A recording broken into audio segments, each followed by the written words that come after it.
today's video, we are going to review the main announcements that have been made on mainstream media within the United States of America regarding, at least how it's been reported, President Trump's statements about potentially taking military action or providing some type of military assistance within the African nation of Nigeria, and his statement saying that they were motivated by persecution and even death of the Christian population within Nigeria. How much of it is about the Christian population in Nigeria is for you to decide. The thing that we're going to highlight, though, here specifically is how the alternative media has taken these statements and suggested that it's really about China. Now, the nation of China has a well-documented and very easy to observe investment and economic relationship with Nigeria. And perhaps the decision, or at least the statements, the suggestion of having the United States taking action in Nigeria is related to China. In fact, I'm sure that's definitely some element of it. However, as I said, we're reviewing the alternative media statements about this. What I've noticed, and this is what we're going to highlight here, is I've never seen the name of the other nation, India, come into it. And India has an equal level and potentially even larger financial investment in Nigeria than does China. So we're going to review the statements from the mainstream media, and then as well as India's media's on Trump's statements and potential involvement in Nigeria. And then we're going to play a couple of clips of alternative media's presentation of this, and of course how it's all about warmongering in China, which again, China is, I believe, a part of it, but also how the nation of India is equal and possibly even greater part of it. There's an educational video that's 10 minutes long that we are going to embed within this, how India is winning over Africa in spite of China, and how their vision is going to unfold over the next 20 to 40 years in particular. And even right now, investments are equal.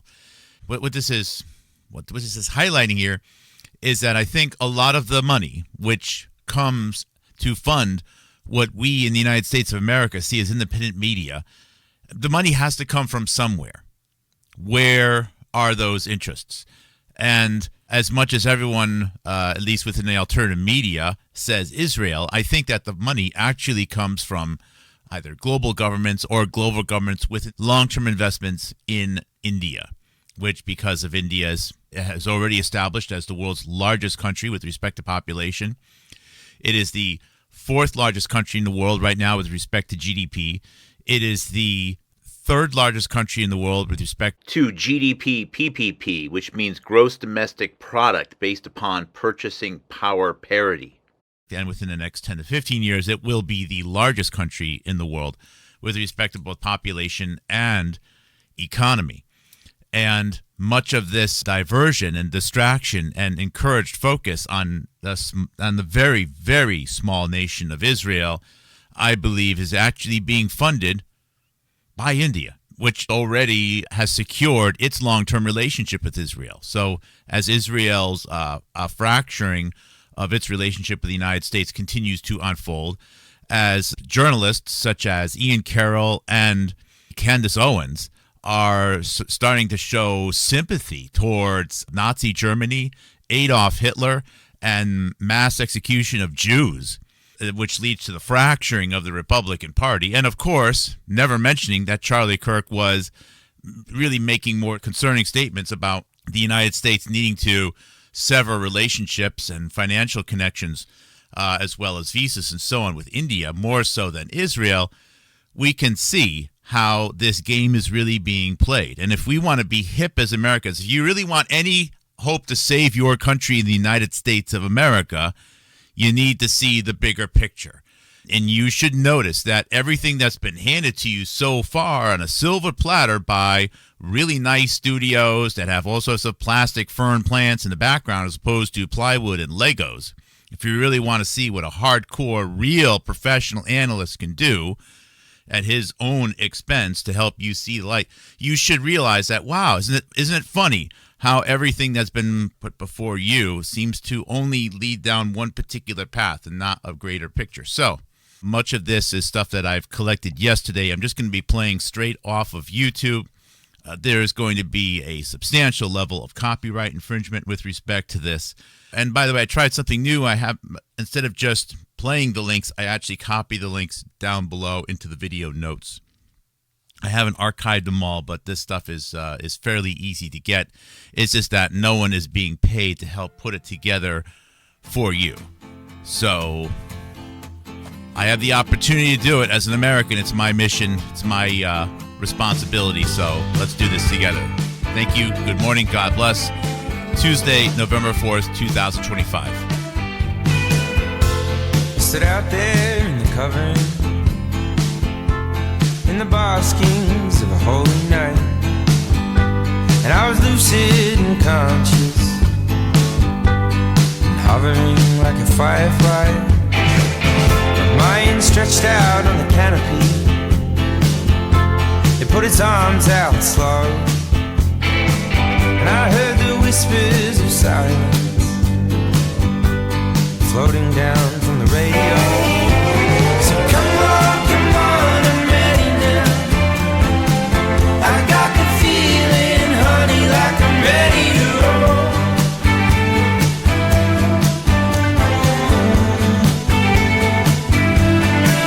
You see, I'm not gonna wait till the end, 'cause I got the burning fire in the bed of my soul.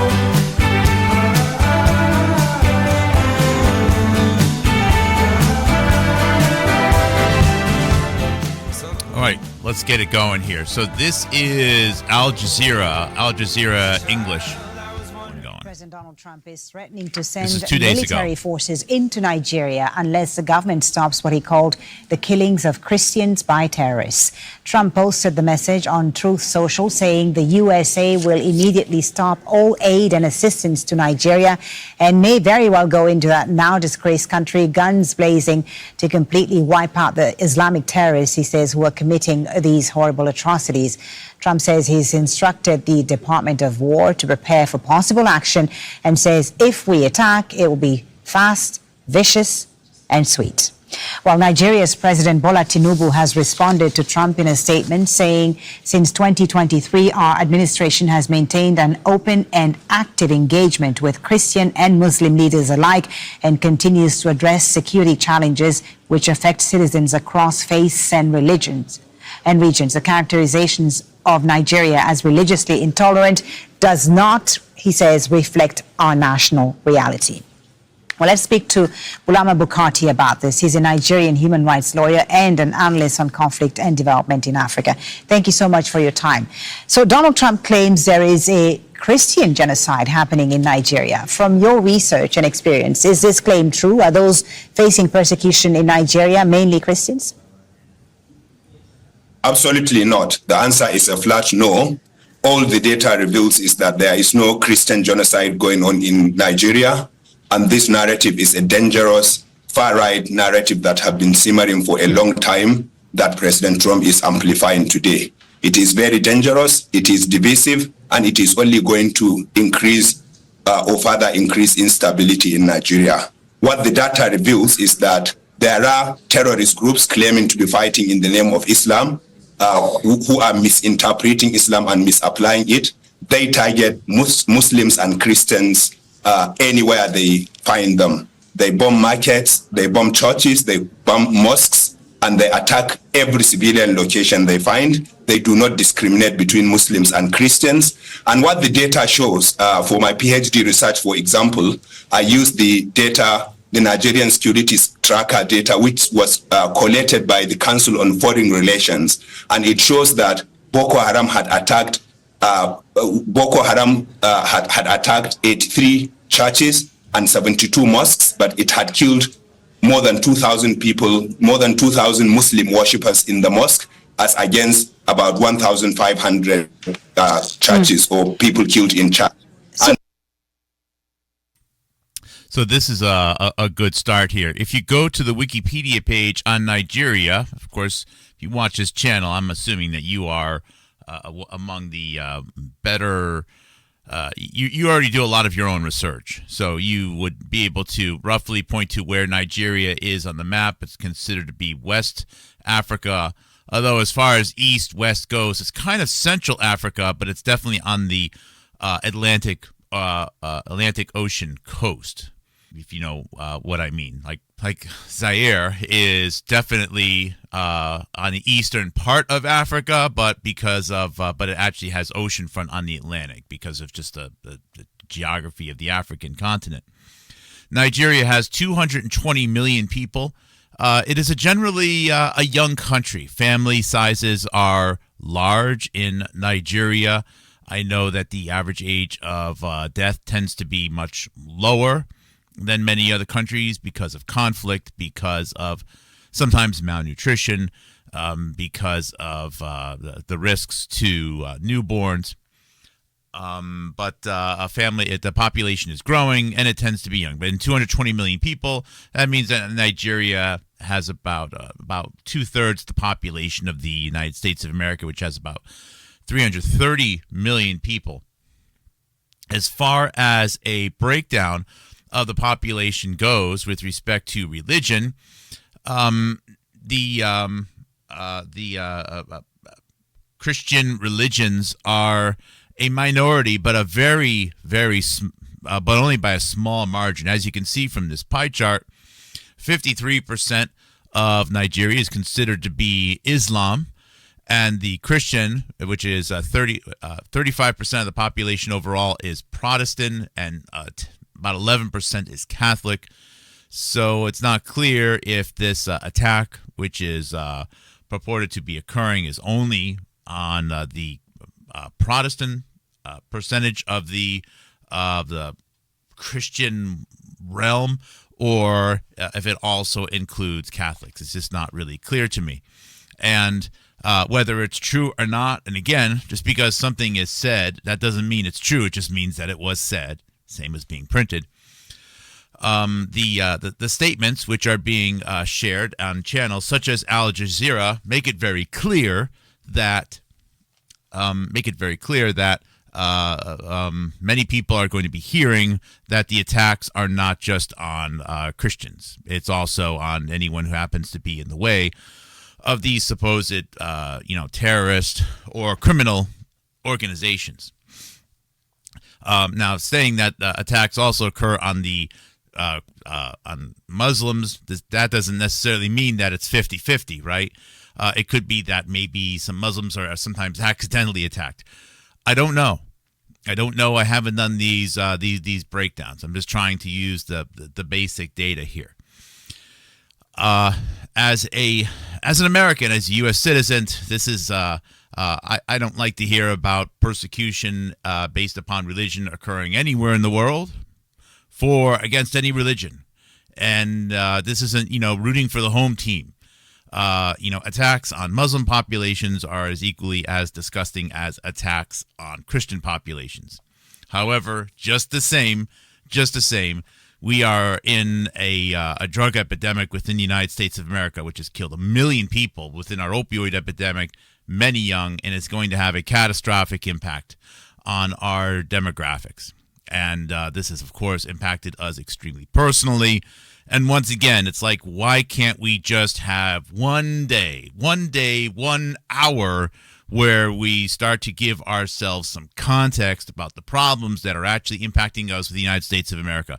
If we can't stop our own kids from dying of drug overdoses in the United States of America, then let's be honest, we certainly can't stop religious persecutions in other countries. So, if there is a deep state military interest or neocon interest or neo-dem interest, I don't know, in getting more involved into conflicts in other nations, approved or not, okay, Come on, at least show some attempt to solve problems locally, right? Please.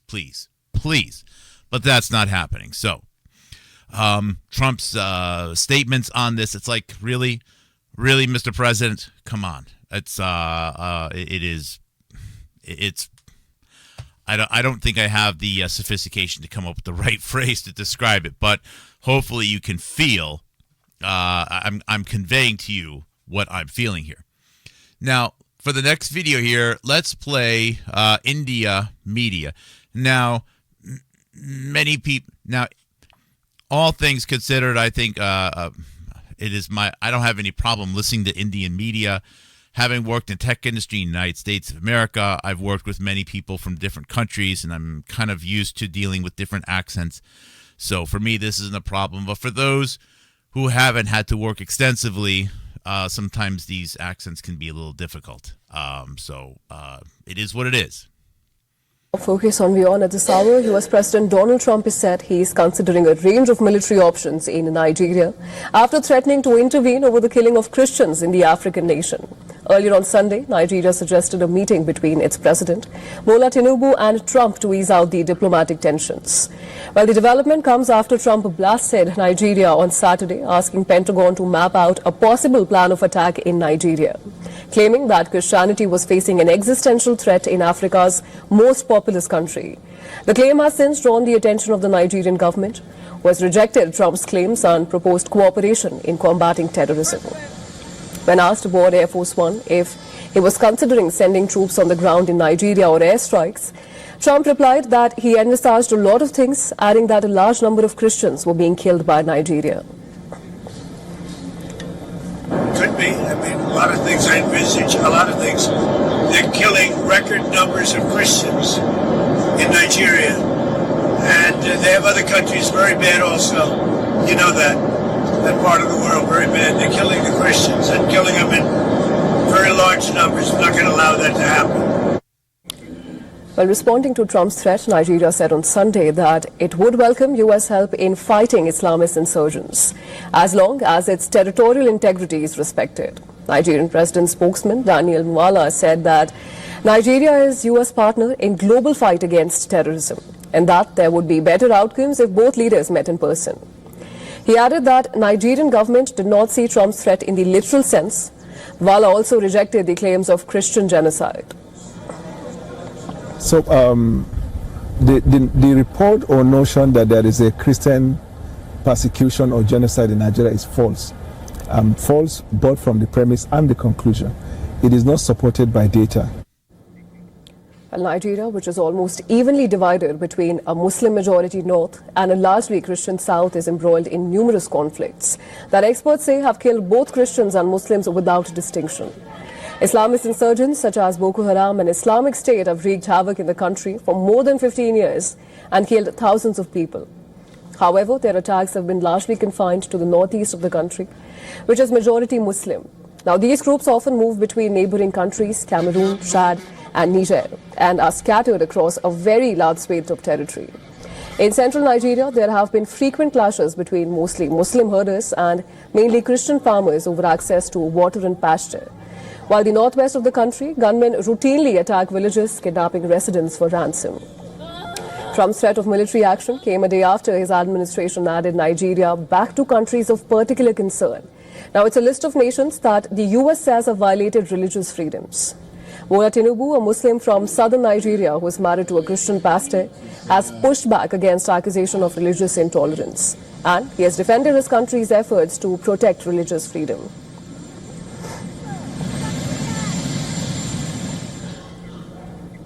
And for more on this, our correspondent Louisa Olani has sent us this report. Take a look. One more minute of this.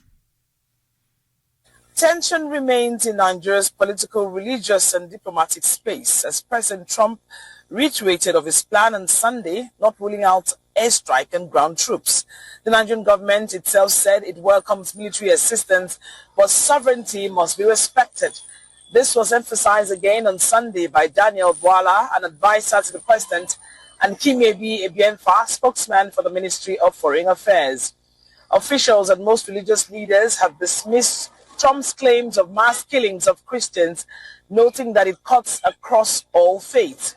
Some think Trump wants to punish Nigeria for declining to accept foreign deportees, while others think it is a plan to steal natural resources from the country.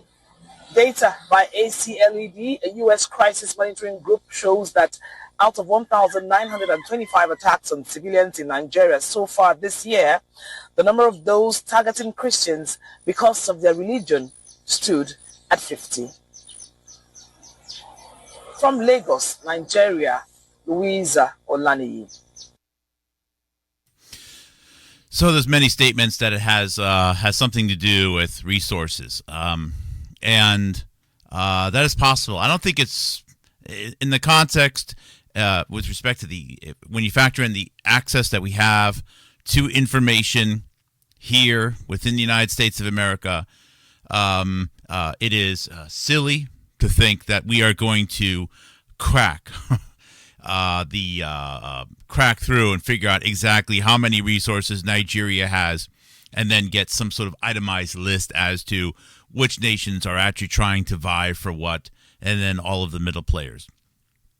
As someone who worked in the information industry, I've done installations for businesses, data storage installations, where the level of security for me to get into certain data centers was, I'll never be able to describe exactly how much I had to go through on a daily basis sometimes to get into certain data centers, and how obscure it was about what was actually stored on which computers. So the stuff that is on the internet is either all lies or it's just partial truths. You're not going to figure it out.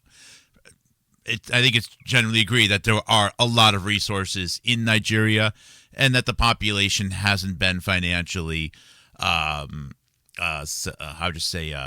successful enough and prosperous enough to be able to mine all those, and foreign nations, in particular China and India, probably United States as well, have seen opportunities there.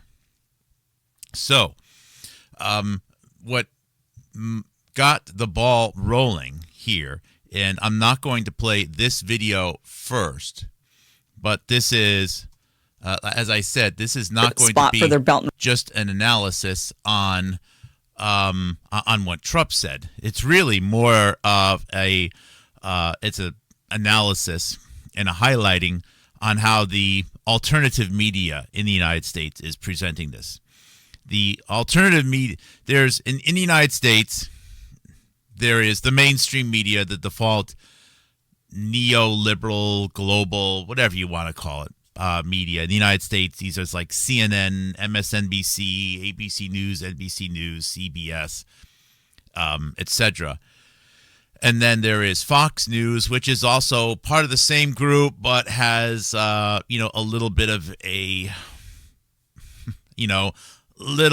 right-leaning twang to it. It's kind of sort of pro-Trump, sort of. I don't know how to best describe it, but it's still, it's still in the same club. Okay, people don't go to Fox.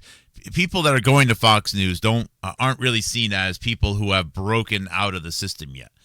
The people who feel as though that they are really finding information on themselves and are making the greatest utility of the internet are the ones who are on, watching channels such as Kim Iverson, that are watching, a lot of Joe Rogan, that are watching a lot of Jordan Peterson, that have found the Dark Horse podcast, that have found channels like Redacted, that watch InfoWars, in no particular order. Okay, and then there's like Candace Owens, and there are hundreds, thousands of these channels. And although they have feuds with each other, this is in general the alternative media universe. Now, Kim Iverson, here she is on YouTube. 715,000 subscribers, nearly 1 million. This video will get millions, has 23,000 views so far. She gets a ton of views also over on Rumble. This is actually a clip of a longer video. So in totality, this has gotten several 100,000 views so far, and it only came out 12 hours ago. And So the people that think that they are getting the bleeding edge of the truth, okay, that they finally broken out of the matrix, they are all shepherded here. This is also the same group, by the way, that's, like Candace Owens and, maybe the Nazis had it right, Ian Carroll, who are all so hyper-focused on the nation of Israel, and Israel probably killing Charlie Kirk. They are all in this same network here.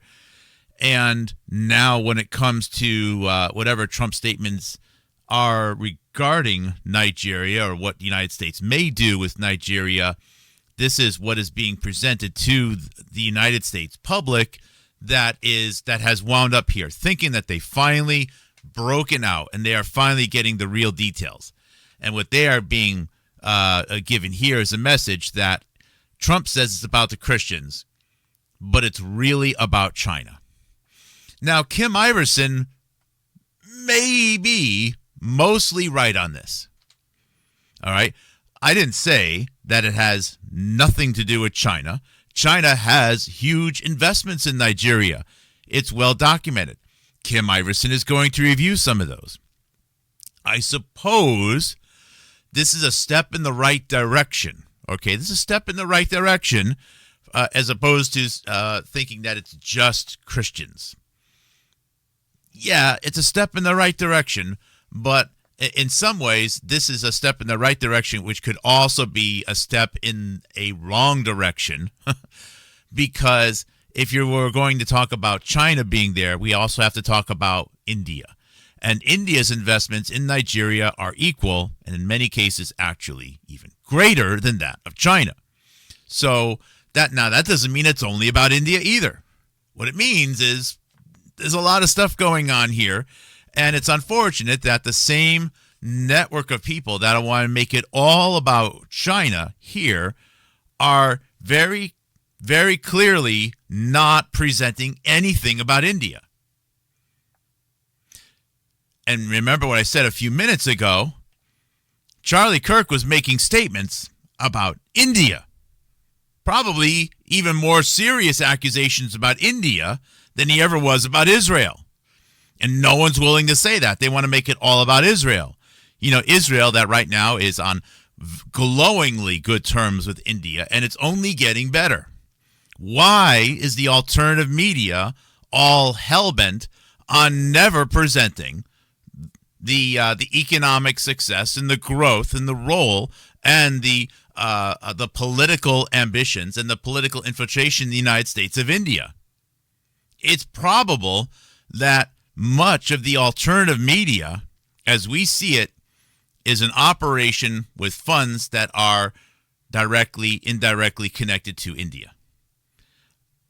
And I have a way to be able to prove that with looking at Robert F. Kennedy Jr. and Children's Health Defense and Skyhorse Publishing, their book, which was simply called India, which came out in 2012, written by a man who was considered up until that time the most important Indian in the world on social media, which has been replaced only by Prime Minister Modi. This is serious stuff, okay? If you're in the world right now trying to figure out what's going on, and if you want to talk about foreign countries, you've come to the right place here, because I don't get money from India, and I don't get money from other nonprofits that are saying that they're trying to save America from the Jews or something like that. But it's really all about, if you want to follow the money to the biggest pile of money. Follow the money doesn't just mean find a big pile of money somewhere and then set up your camp and be like, I guess this is it. Follow the money means you keep hunting for the biggest pile of money, period. That's what it means. Most people don't do that. They just follow you to a pile of money over in the corner somewhere, and they suggest that that's the only pile of money you need to worry about. Wow, it's pretty big. Hey, don't look anywhere else. This is a pretty big pile of money. It's pretty convincing. You don't need to worry about any other pile of money. Okay. So let's just play the first few minutes. So here. Trump is threatening Nigeria with military action. This is the so-called America Iverson. first anti-war government, right? But instead now we are threatening Nigeria with military action. Now you might be wondering, why do I have a flag of China while I'm talking about Nigeria? Well, that is because this is actually about China. And I don't want anybody to get confused. Wow. See what she says? This is about China. Did I ever say that this is about India? This is only about India? I'm saying India's there. India has a role. It's not only about India, and India has a role. I want anybody to think that, oh no, Trump is just now going to go and save Christians. We must save the Christians. I don't think anyone's thinking that. This is not in my audience anyways. It's not about the Christians, and I'm going to show you exactly the evidence as to why this is not about the Christians, but instead this is actually about China. And she's even showing a picture of China. Let's just start off with where we're at today with all of this warmongering from the... Look, the history books may eventually have enough evidence collected that Trump was the greatest warmonger who ever lived, that there could be 20 million Americans killed in conflict and 400 million people in other nations killed. It could be bigger than World War II. I don't know how everything's going to unfold, all right? But for the love of, but please, at some point you have to go. Trump said he didn't want to do a lot of wars, and well, sure enough, we had less Americans dying in war over the Trump years. That's not me being a Trump apologist, but at some point you have to stop this. Well, he said he was a truthy, but I didn't want peace. He wanted peace, but he just wound up lying. At some point, you have to let it go, okay, and give the person a little bit of the benefit of the doubt, okay? I'm gonna probably play a little bit more of that. Keep in mind that she was just being highlighted. This is Kim Iverson. She was just being highlighted as a guest here on the Sarah Westall show. Sarah Westall is married to an Indian man, something she doesn't like to talk about. So Sarah Westall, as far as just her marriage goes, is going to be a Nation of India apologist. And here's Kim Iverson as the recent guest, who will never say boo about India. It's also noteworthy that one of Sarah Westall's earliest interviews in the pandemic was with a Dr. Kevin McCairn, who's over in Japan, who's married to a Pakistani Indian Japanese woman, who is also a huge apologist for India. So one of Sarah Westall's first big interviews in the COVID-19 pandemic was a midget man in Japan, who, by the way, happened to be the very first person to get coronavirus in all of Japan. Japan's very first COVID case, the person who brought COVID to Japan from South Korea, is the fat midget that married to an Indian Japanese woman that Sarah Westall interviewed. Sarah Westall herself married to an Indian man.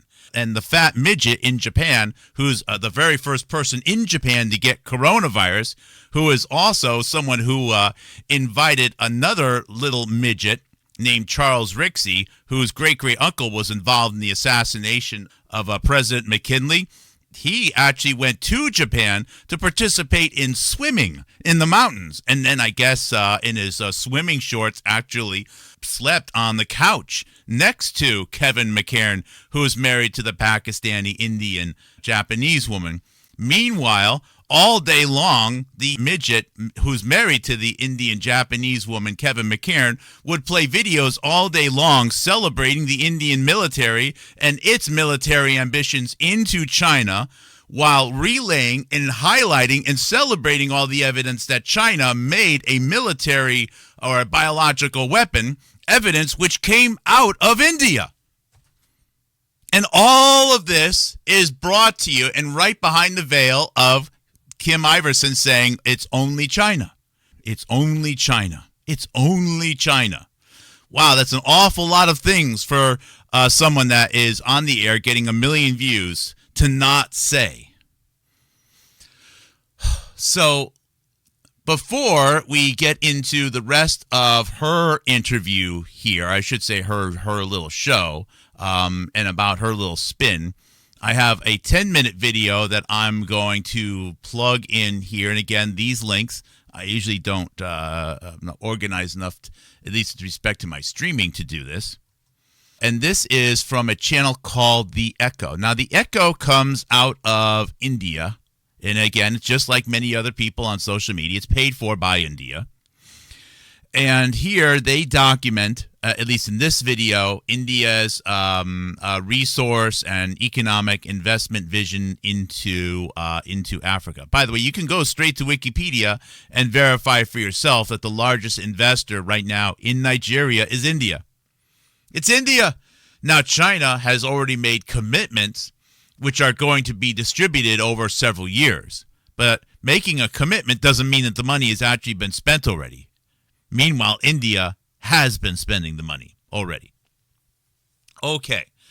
And there's other videos on this channel, The Echo, things which include talking about, and in fact, it's quite fascinating here. Let's, but I'm going to play this. I'm just going to look at some of these other videos where they talk about Operation Sindoor, India's secret weapon, and all of the India, how would you say, relations and military conflicts and how they're playing out with both China as well as the Northwest with respect to Pakistan and Afghanistan. And that's quite fascinating.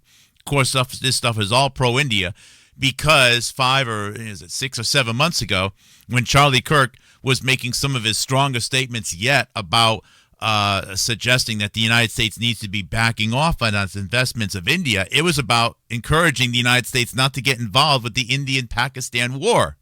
That's strange, because that seems to be a big part of what India wants right now out of the United States, to get the United States involved in conflict.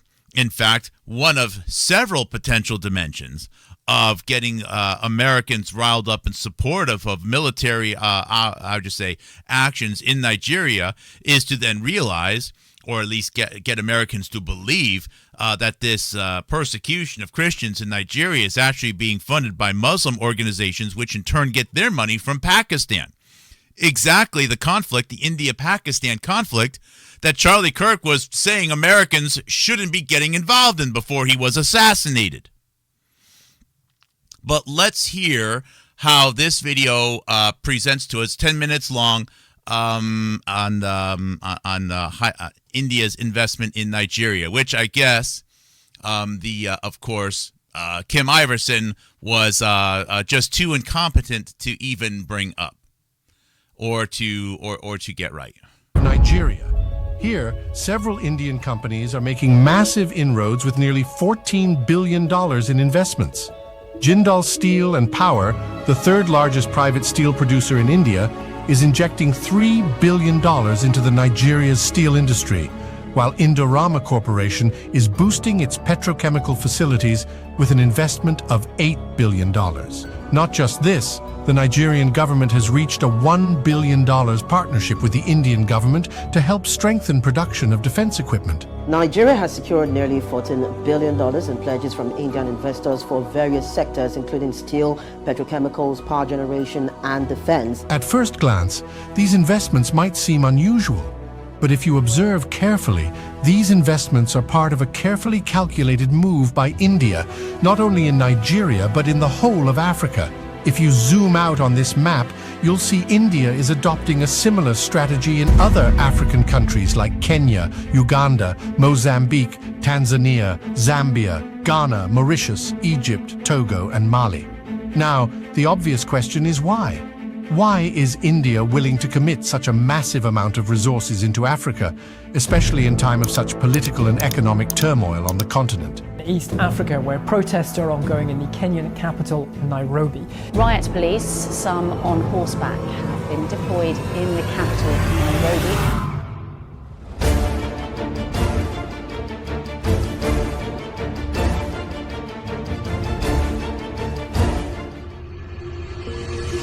Almost 140 years ago, in 1884, the Berlin Conference kicked off the scramble for Africa. ushering in an era of European colonialism.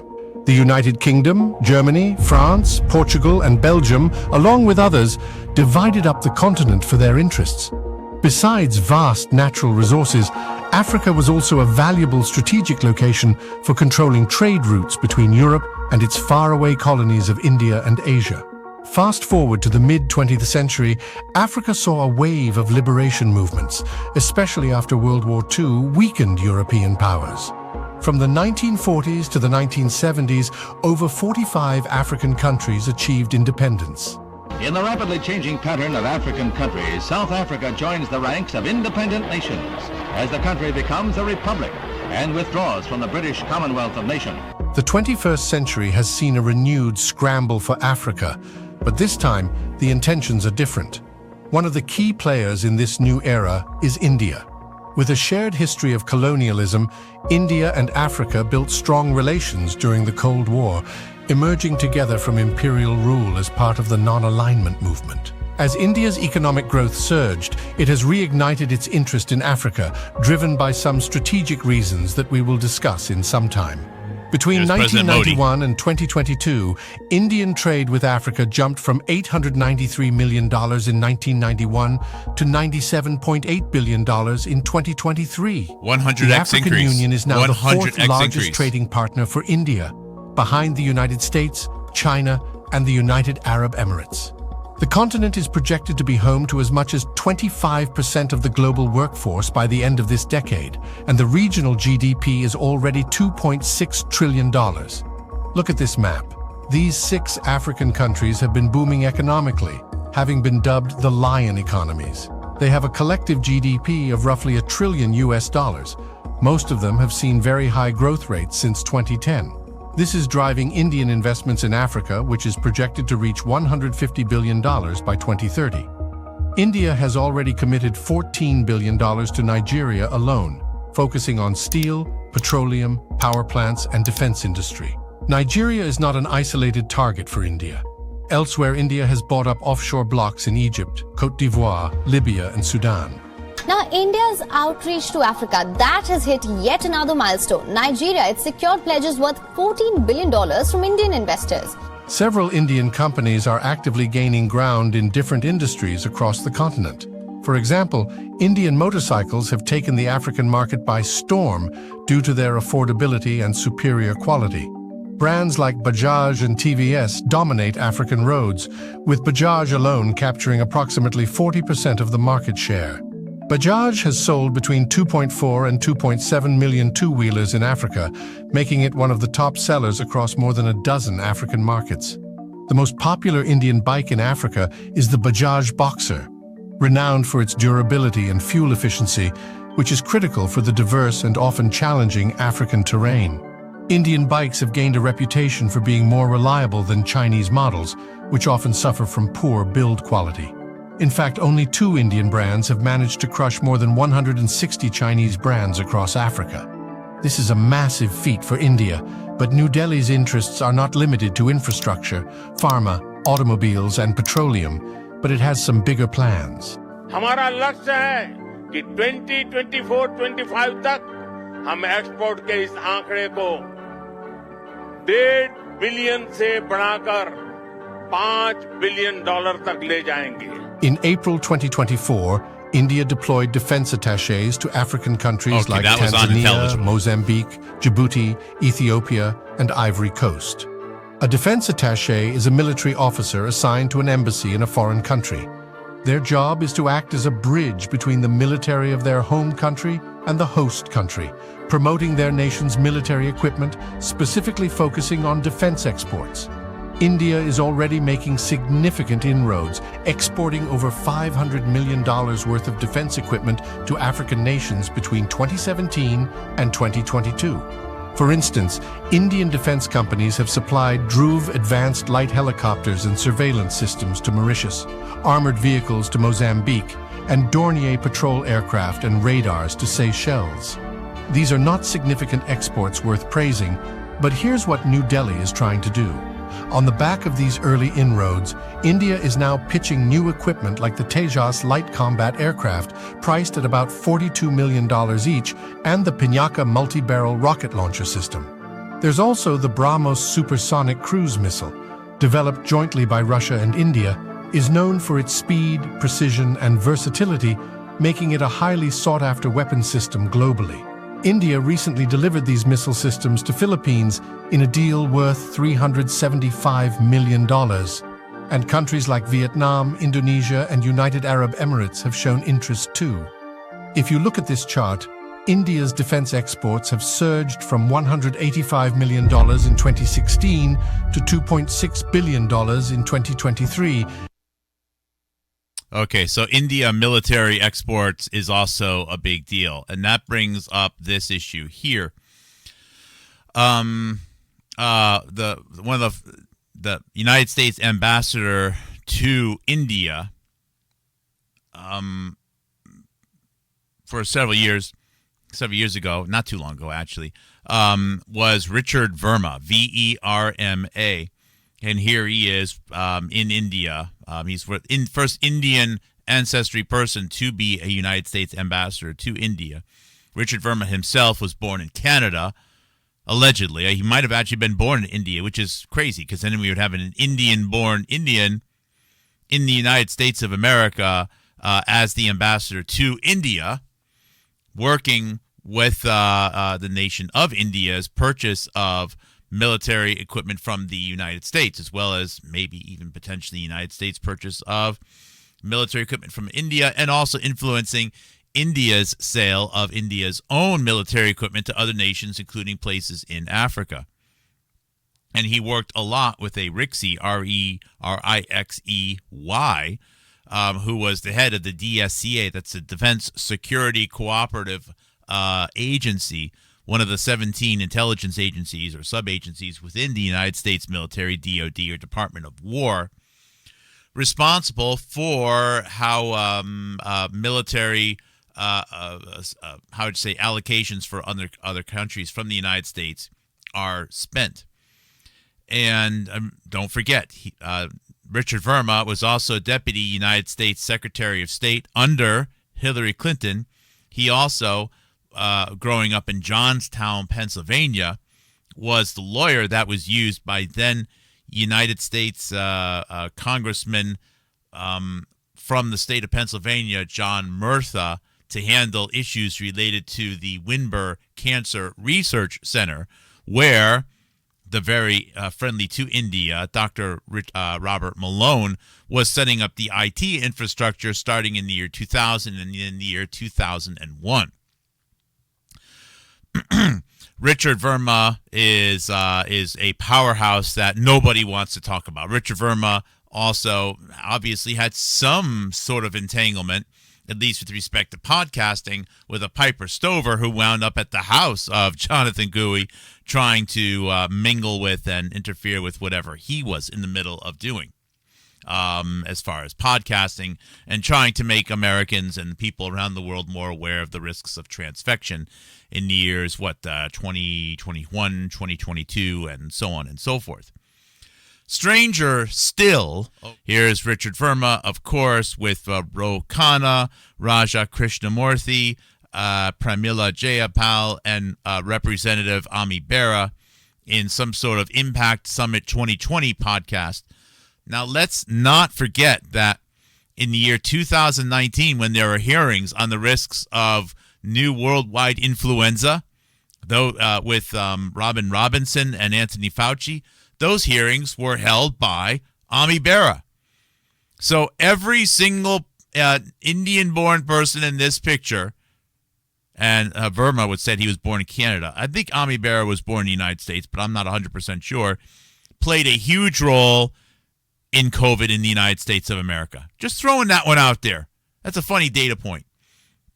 Another funny data point regarding Richard Verma, and I have this all documented.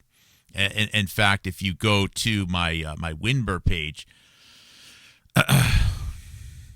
which you can see here, if you just go to houstonic.live or houstonicits.com, let's go to W. I think it's under W's for Winber. UVW. Winber Medical Center in the year 2000. This is the center that I keep referring to. This is the research center and where the money came from the United States government. Just before the year in 1999 and 2000, we can see weird connections between that, the stuff they were using, Jesse Gelsinger, etc., their data connections with Walter Reed, the United States Army, but also Robert Malone trained. This is Robert Malone trained the first director of that of this center. This center, which is being set up, or at least the legal side of it, is being handled by Richard Verma. And what is very, very odd is that instead of an American being put in charge as the director of this research center, which is the only center of excellence, only center of excellence which has been chosen for the United States Army's Walter Reed, the only one. The only place where there could be potentially outside access to cancer data in the U.S. military. For some reason, Robert Malone, probably with the blessing of both Murtha as well as legal counsel from Richard Verma, hired a Nigerian immigrant, Richard Somiari, to run this cancer research center. And he was the director of the center for years, even though nobody saw him except occasionally.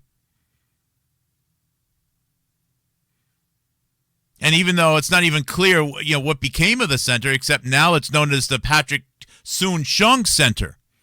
Another very odd Nigeria-India connection, which I guess no one seems to really want to talk about.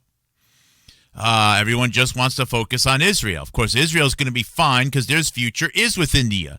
Hence, everyone that's taking all of their focus, Israel, is doing nothing but fracturing the Republican Party, is playing into the demise of the United States of America, and not really following the money. If you want to follow the money, follow the money. That's a great piece of advice. Except it doesn't just mean you walk around the parking lot and you find a big pile of money and then say this is good enough. Following the money means you keep looking for the biggest pile of money. Follow the money means, have you exhausted your search for all of the money and the biggest pile of money? Because you could find $1 million in the parking lot. That's great. But if there's $20 trillion, just under the snow over there, and one of those great big snow mountains that they have to make, as they're clearing parking lots here in New England, that's where the real money is. Keep hunting. So here we are with Richard Verma, and we already talked about the Skyhorse Publishing book called India. All right, so I want to wrap this up. It's 57 minutes here. I'm just going to play a couple more minutes of the Kim Iverson show, and we're going to fast forward to the part. She's going to bitch about Trump for a while, and now Trump lies. She's going to get into Tulsi Gabbard. That's interesting. Tulsi Gabbard, although she's American, Hawaiian, she's also Indian and Hindu. And then eventually, Kim Iverson pivots right around minute 15 of this video into, well, now let's just show you how it's all about China. Keep in mind, you can search the text, not a single shred, not a shred here about his having anything to do with India.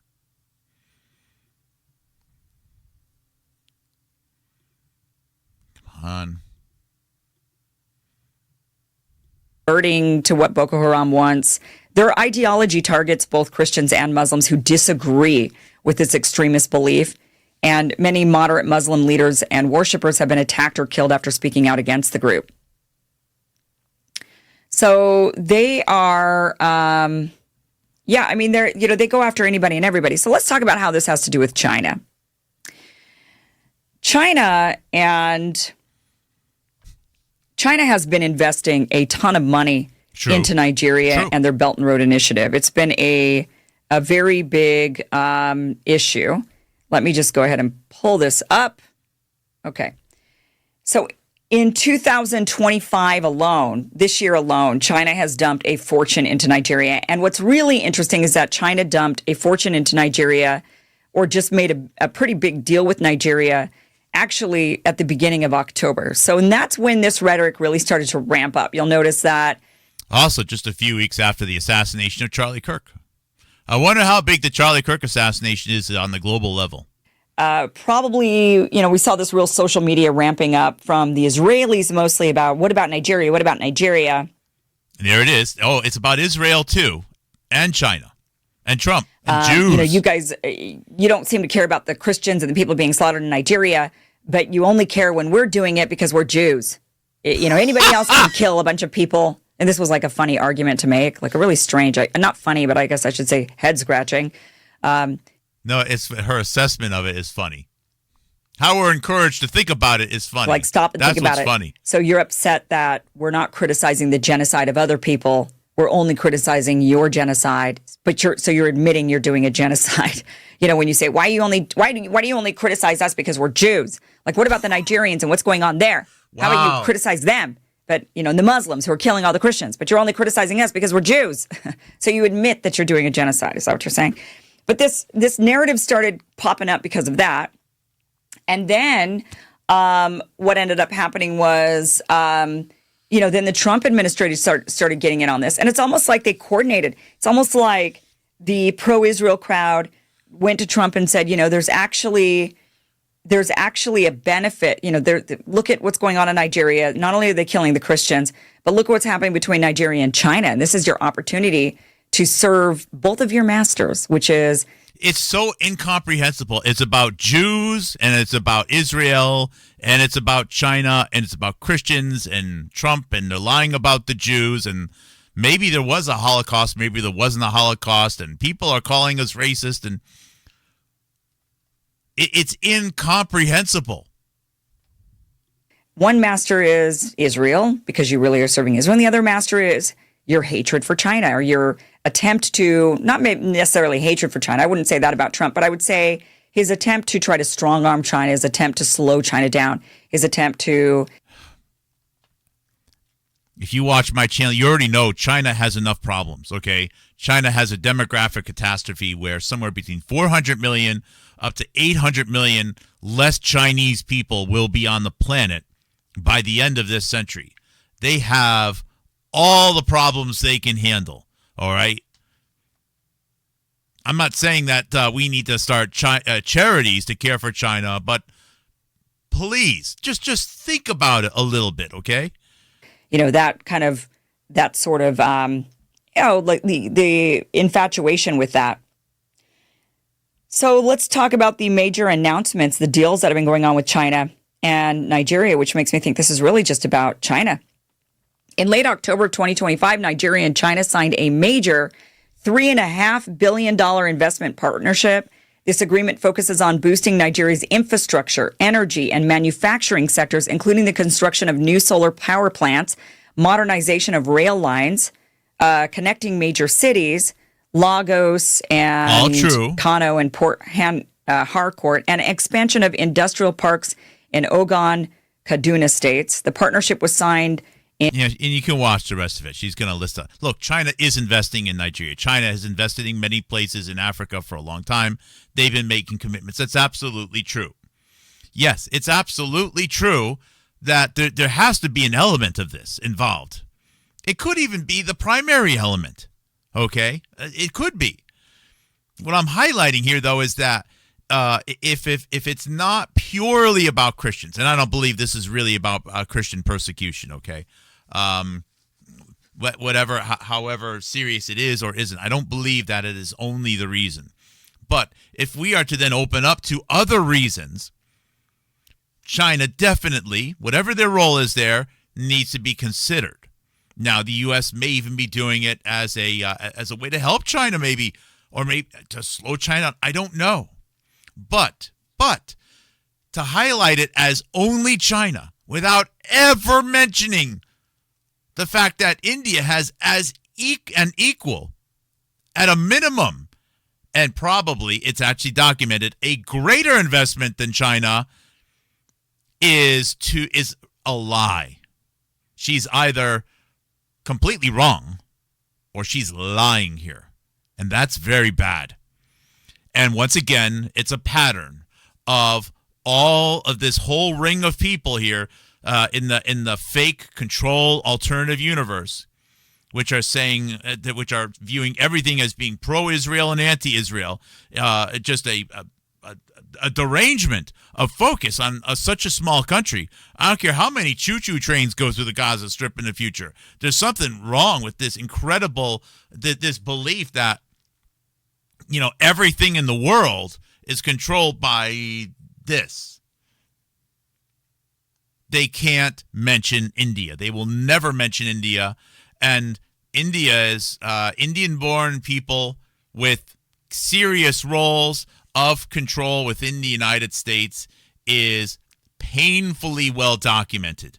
Painfully well documented. And once again, here's Robert Malone. Robert Malone, Skyhorse Media.